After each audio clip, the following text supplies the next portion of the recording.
അദ്ദേഹം പറഞ്ഞൊരു തമാശയുണ്ട്, licence to kill അല്ല ലൈസൻസ് ടു ഡ്രൈവ് ആണെന്ന് പറഞ്ഞു. ലൈസൻസ് ടു കിൽ എന്ന് പറയുന്നത് ജെയിംസ് ബോണ്ട് സിനിമകളിൽ, ഇംഗ്ലീഷ് സിനിമയിൽ ജെയിംസ് ബോണ്ട് സിനിമ കണ്ടിട്ടുണ്ടല്ലോ. അപ്പൊ ജെയിംസ് ബോണ്ടിലെ സിനിമയിൽ ജെയിംസ് ബോണ്ടിന് ഒരു ലൈസൻസ് ഉണ്ട്, ലൈസൻസ് ടു കിൽ എന്നൊരു ലൈസൻസ്. ആരെയും കൊല്ലാം വെടിവെച്ച്, കേസില്ല എന്ന് പറഞ്ഞതുപോലെ വണ്ടി ഓടിക്കുന്നവരുടെ വിചാരം, കേരളത്തിൽ വണ്ടി ഓടിക്കുന്ന വിചാരം ആരെയും കൊല്ലാനുള്ള ലൈസൻസ് കിട്ടി, ഇനി നമുക്ക് വണ്ടി എടുത്തങ്ങ് ഇറങ്ങിയാൽ മതി എന്നുള്ള ചിന്തയാണ്. അത് മാറേണ്ടിയിരിക്കുന്നു. ഞങ്ങൾക്കറിയാം, ഞാൻ മന്ത്രിയായി വരുമ്പോൾ കേരളത്തിലെ ഏറ്റവും വലിയ ബഹളം എന്തായിരുന്നു? ഡ്രൈവിംഗ് സ്കൂളുകളിലെ പഠിപ്പീര് മോശമാണ്, അതുകൊണ്ട് ഡ്രൈവിംഗ് ടെസ്റ്റുകൾ കുറച്ച മതി, നമ്പർ കുറയ്ക്കണം, സ്ട്രിക്റ്റ് ആക്കണം എന്ന് പറഞ്ഞു. അതിനെതിരെ എനിക്കെതിരെ സമരം ചെയ്തു. എനിക്ക് ആ സമരത്തോടൊന്നും ഒരു വിരോധമില്ല. സമരം ചെയ്യുമ്പോൾ യാഥാർത്ഥ്യങ്ങൾ കൂടി നിങ്ങൾ മനസ്സിലാക്കണം. സമരം ചെയ്തപ്പോൾ എന്നാ പിന്നെ ഒന്ന് നോക്കാം, ഞാൻ KSRTC CMD വിളിച്ചു പറഞ്ഞു, നമുക്കൊരു ഡ്രൈവിംഗ് സ്കൂൾ അങ്ങ് തുടങ്ങിയാലോ. കേരളത്തിൽ നമുക്ക് സ്ഥലമുള്ള എല്ലാ സ്ഥലങ്ങളിലും നമ്മൾ ഡ്രൈവിംഗ് സ്കൂൾ തുടങ്ങിയാൽ. അപ്പൊ പണം എവിടെയെന്നൊന്നും ഒരു ധാരണയില്ല കേട്ടോ.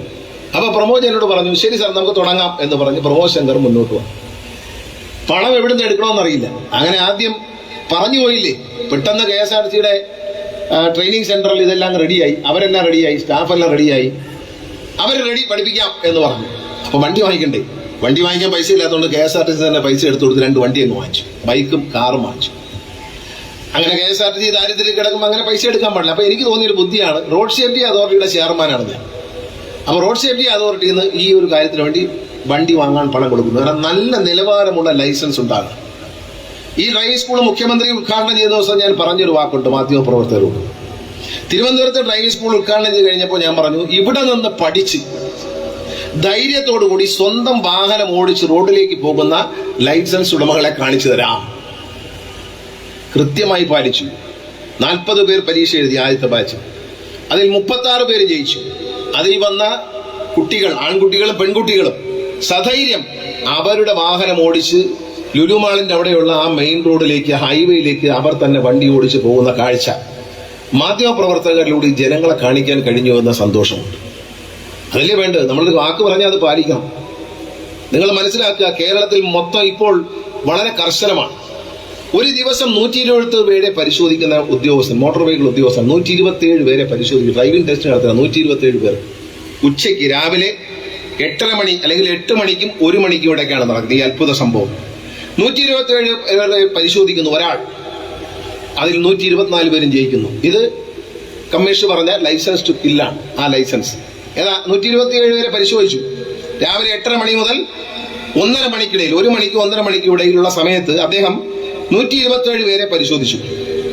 അതിൽ 124 പേരും ജയിച്ചു. 3 പേരും വളരെ മോശമായി. അങ്ങനെ തോക്കാൻ വഴിയില്ല. അവരെന്തെങ്കിലും വലിയ കുഴപ്പം കാണിച്ചോളൂ, അല്ലെങ്കിൽ തോക്കത്തില്ല. ഈ ഉദ്യോഗസ്ഥൻ തന്നെ, ഈ അത്ഭുതകരമായ ഉദ്യോഗസ്ഥൻ, നമ്മൾ പുരാണങ്ങളിൽ വായിച്ചിട്ടുണ്ട്, രാവണന് 10 തലയുണ്ടായിരുന്നു, 20 കൈകൾ ഉണ്ടായിരുന്നു എന്നൊക്കെ വായിക്കാൻ. പക്ഷെ കാണുന്നെങ്കിൽ ഇങ്ങനെയുള്ള ആളെ കാണുന്നു.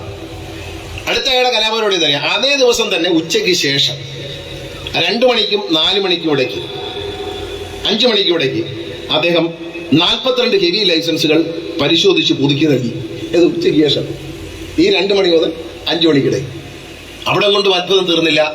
മറ്റൊരു സൈറ്റിൽ പാർക്ക് ചെയ്തിരിക്കുന്ന 52 ലോറികൾ, പഴയ ബസ്സുകളും ലോറികളും വാഹനങ്ങളും ഫിറ്റ്നസ് ചെയ്തു കൊടുത്തു. ഇതേ മാന്യം തന്നെ. ഇയാളെ നമ്മൾ സ്വീകരിക്കണോ, ഇയാളെ സർവീസ് തിരിച്ചുവിടണോ? ഇയാളെ ആരായി കണക്കാക്കണം? ഇയാളെ നമ്മൾ കാണേണ്ടത് ഒരു രാജ്യദ്രോഹിയായിട്ടാണ് കാണേണ്ടത്. ഇത്രയും അധികം ആളുകളെ അപകടകരമായ നിലയിൽ റോഡിലേക്ക് ഇറക്കി വെച്ച അയാളെ നമ്മൾ എന്തായിട്ട് കാണണം? അപ്പൊ അത് മനസ്സിലാക്കി ഇത്തരം ആളുകളെ സർവീസിൽ നിന്ന് മാറ്റി നിർത്താനുള്ള നടപടിയും മോട്ടോർ വെഹിക്കിൾ ഡിപ്പാർട്ട്മെന്റ് ആരംഭിച്ചിട്ടുണ്ട്.